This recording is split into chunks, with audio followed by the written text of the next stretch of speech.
ગુજરાત પંચાયત વિભાગના આરોગ્ય કર્મચારીઓએ પડતર માંગણીઓને લઈને ગાંધીનગરના સેક્ટર 6 સત્યાગ્રહ છાવણી ખાતે ધરણા પ્રદર્શન શરૂ કર્યા છે. વિધાનસભા સત્ર દરમિયાન યોજાયેલા આ આંદોલનમાં રાજ્યભરમાંથી કર્મચારીઓ જોડાયા છે. આરોગ્ય કર્મચારી મહાસંઘે છેલ્લા 2 વર્ષથી સરકારમાં અનેક રજૂઆતો કરી છે. સરકારને 1 માર્ચ સુધીનું અલ્ટિમેટમ આપ્યા બાદ બેઠક પણ યોજાઈ હતી, પરંતુ કોઈ ઠોસ નિર્ણય ન લેવાતા કર્મચારીઓએ આંદોલનનો માર્ગ અપનાવ્યો છે. મહાસંઘના પ્રમુખ રણજીતસિંહ મોરીના જણાવ્યા અનુસાર કર્મચારીઓની મુખ્ય માંગણીઓમાં ટેકનિકલ ગ્રેડ પે લાગુ કરવા, ખાતાકીય પરીક્ષામાંથી મુક્તિ અને પગાર સુધારણાનો સમાવેશ થાય છે. એમપીએચડબલ્યુ, એફએચડબલ્યુ, એમપીએચએસ, એફએચએસ તેમજ ટીએમપીએચ, ટીએચવી અને આરોગ્ય સુપરવાઇઝર કેડરના કર્મચારીઓની આ માંગણી છે. વડોદરા શહેરના છેવાડે આવેલા વેમાલી ખાતે આવેલ શ્રવણ એન્કલેવમાં રહેતા અને બ્રાઇટ ડે સ્કૂલમાં સીબીએસઈ ધોરણ 7માં અભ્યાસ કરતા વિદ્યાર્થીએ ફાંસો ખાઈ આપઘાત કરતા ચકચાર મચી છે. હાલ વિદ્યાર્થીની પરીક્ષા ચાલતી હોય માતાએ અભ્યાસ કરવા માટે ઠપકો આપતા આપઘાત કર્યો હતો. આ બનાવ અંગે મંજુસર પોલીસે કાર્યવાહી હાથ ધરી છે. બાળકના મૃતદેહને જોઈ મહિલા પોલીસ અધિકારીની પોસ્ટમોર્ટમ માટે હિંમત ચાલતી ન હતી. મંજુસર પોલીસ મથકમાં નોંધાયેલી ફરિયાદ મુજબ વેમાલીમાં એમએસ હોસ્ટેલ પાસે B302 શ્રવણ એન્કલેવમાં અરુણભાઈ વસંતરાવ ગુંડેકર પત્ની અને 2 બાળકો સાથે રહે છે. મંજુસર જીઆઈડીસીમાં એનબીસી કંપનીમાં ઉચ્ચ હોદ્દા ઉપર ફરજ બજાવે છે. તેમના 2 સંતાનો પૈકી મોટા 13 વર્ષના પુત્ર નિમિષે મંગળવારે બપોરના સમયે પોતાના બેડરૂમમાં બારી સાથે બેલ્ટ બાંધી ફાંસો ખાઈ લીધો હતો. હાલ મંજુસર પોલીસે આપઘાતનો ગુનો દાખલ કરી કાર્યવાહી હાથ ધરી છે. ચેમ્પિયન્સ ટ્રોફી 2025ની સેમીફાઇનલમાં ભારત સામેની હાર બાદ ટુર્નામેન્ટમાં ઓસ્ટ્રેલિયા ટીમનું નેતૃત્વ કરનાર સ્ટીવ સ્મિથે ઓડીઆઈમાંથી નિવૃત્તિ જાહેર કરી છે. ઓસ્ટ્રેલિયાએ બુધવારે આ જાહેરાત કરી હતી. મંગળવારે ઓસ્ટ્રેલિયાને ભારત સામે 4 વિકેટથી હારનો સામનો કરવો પડ્યો હતો. પેટ કમિન્સની ગેરહાજરીમાં સ્મિથ ટીમનું નેતૃત્વ કરી રહ્યો હતો. તે ટેસ્ટ રમતો રહેશે અને T20 ઇન્ટરનેશનલમાં તે ઘણા સમયથી ટીમની બહાર છે. ભારત સામેની હાર બાદ 35 વર્ષીય સ્મિથે તરત જ પોતાના સાથી ખેલાડીઓને કહ્યું કે તેણે પોતાની છેલ્લી વનડે રમી છે. ઓસ્ટ્રેલિયાના અનુભવી બેટર સ્ટીવ સ્મિથે ટેસ્ટ ક્રિકેટમાં 10,000 રન પૂરા કર્યા છે. તેણે શ્રીલંકા સામેની પ્રથમ ટેસ્ટના પહેલા દિવસે 1 રન બનાવીને 10,000નો આંકડો હાંસલ કર્યો છે. કચ્છ સૌરાષ્ટ્રને જોડતા સુરજબારી રાષ્ટ્રીય ધોરીમાર્ગ પર આજે સવારે 8:30 કલાકે મોટો અકસ્માત થયો છે. જૂના કટારિયા ગામના પાટિયા નજીક અજંતા બ્રિજ પર કચ્છ તરફ આવતી ટ્રકનું સ્ટીયરિંગ ફેલ થતા હાઈવે પરની લોખંડની રેલિંગ સાથે અથડાઈ હતી. આ અકસ્માત બાદ પાછળથી આવતી અન્ય એક ટ્રક અને ટ્રેલર અથડાયા હતા. અકસ્માતના કારણે સુરજબારી તરફના માર્ગે 4 થી 5 કિલોમીટર લાંબો ટ્રાફિક જામ સર્જાયો હતો. સ્થાનિક પોલીસ અને હાઈવે પેટ્રોલિંગની ટીમે ટ્રાફિક નિયંત્રણની કામગીરી હાથ ધરી હતી. આ જ સ્થળે અન્ય એક ટ્રક પણ અકસ્માતનો ભોગ બની હતી. અકસ્માતગ્રસ્ત ટ્રકનું નિરીક્ષણ કરી રહેલા ચાલકને પાછળથી આવેલા ટેમ્પોએ ટક્કર મારી હતી, જેમાં ટ્રક ચાલકનું ઘટના સ્થળે મોત થયું હતું. મૃતદેહને પીએમ અર્થે લાકડિયા સરકારી હોસ્પિટલે ખસેડાયો હતો. પાટણમાં સ્ટન્ટ કરનાર 2 યુવકો ઝડપાયા છે. બાઇક પર જોખમી સ્ટન્ટનો વિડીયો સોશિયલ મીડિયામાં વાયરલ થયો હતો.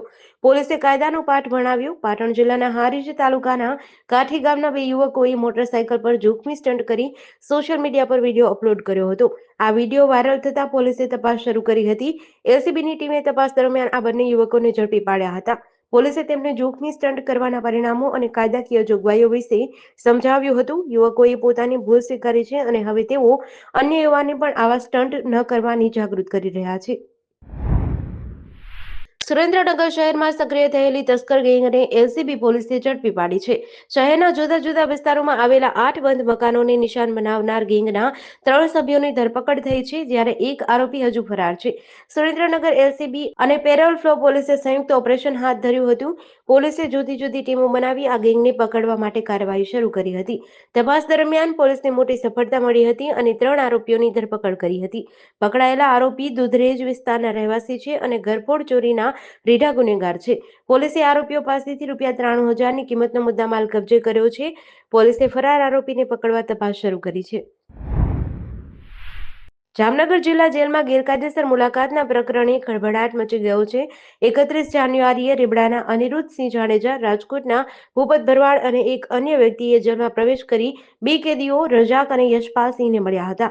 જામનગર જિલ્લા પોલીસ વડા પ્રેમસુખ ડેલુને આ અંગેની માહિતી મળતા તેમણે ડીવાયએસપી ઝાલા સાથે જેલમાં સરપ્રાઇઝ ચેકિંગ કર્યું હતું. પોલીસે સીસીટીવી ફૂટેજ અને અન્ય સાહિત્ય કબજે કર્યા હતા. તપાસમાં જેલર એમએન જાડેજાની શંકાસ્પદ ભૂમિકા સામે આવી. પોલીસ વડાએ ગૃહ વિભાગને વિસ્તૃત રિપોર્ટ મોકલ્યો હતો. આ રિપોર્ટના આધારે ગૃહ વિભાગે જેલર એમએન જાડેજાની રાજપીપળા જિલ્લા જેલમાં બદલી કરી નાખી છે.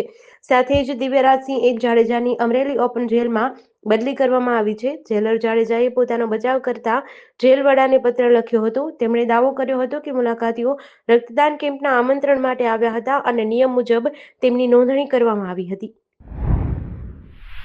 સુરેન્દ્રનગર જિલ્લાના ચોટીલાના ગેરકાયદે ખનીજ વહનની પ્રવૃત્તિનો પર્દાફાશ થયો છે.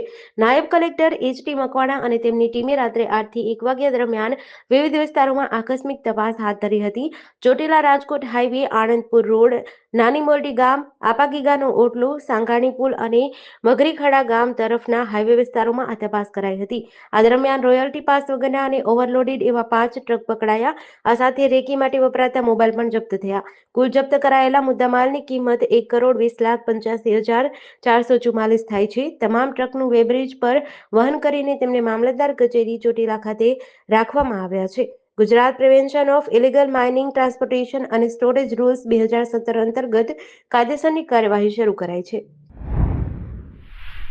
દમણના એક ફાર્મ હાઉસમાં સ્વિમિંગ પુલમાં નાહવા ગયેલા મિત્રોની મજા માણવાની પળો કરુણાંતિકામાં ફેરવાઈ. વલસાડના રાખોડિયા તળાવની પાળ પાસે રહેતા પ્રકાશ ઉર્ફે પીસી પટેલ તેના 12થી વધુ મિત્રો સાથે 1 માર્ચ 2025ના રોજ દમણના ફાર્મ હાઉસમાં ગયા હતા. સ્વિમિંગ પુલના આનંદ માણી રહેલા મિત્રો પૈકી પ્રકાશ પટેલ અને 2 મિત્રોએ પાણીમાં લાંબો સમય રહેવાની હરીફાઈ લગાવી. 3 એક સાથે પાણીમાં એકસાથે ડૂબકી મારી. થોડા જ સેકન્ડમાં 2 મિત્રો બહાર આવી ગયા, પરંતુ પ્રકાશ પટેલ બહાર ન આવતા મિત્રોએ તેને પાણીમાંથી બહાર કાઢ્યો. મિત્રોએ તાત્કાલિક તેને સીપીઆર આપવાનો પ્રયાસ કર્યો. તેને બચાવવા તાત્કાલિક હોસ્પિટલે ખસેડ્યો. જોકે ડોક્ટરે તેને મૃત જાહેર કર્યો હતો. પોલીસે આ ઘટનાને પગલે અકસ્માતે મોત ગણાવી તપાસ શરૂ કરી છે.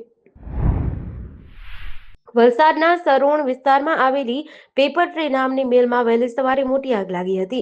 આગની જાણ થતાં જ વલસાડ ફાયર બ્રિગેડની ટીમ તાત્કાલિક દોડી આવી હતી. કંપનીનો મોટો ભાગ આગની લપેટમાં આવી ગયો હતો. આગનું વિકરાળ સ્વરૂપ જોતા આસપાસના વિસ્તારમાં વધુ ફાયર ફાઇટર્સને બોલાવવામાં આવ્યા હતા. કુલ 5થી વધુ ફાયર ફાઇટરની ટીમોએ કલાકોની જહેમત બાદ આગ પર કાબૂ મેળવ્યો છે. સદનસીબે આ ઘટનામાં કોઈ જાનહાનિ થઈ ન હતી. જોકે આગનું ચોક્કસ કારણ સામે આવ્યું નથી. આગથી થયેલા નુકસાનનો આંકડો પણ હજુ સુધી સામે આવ્યો નથી.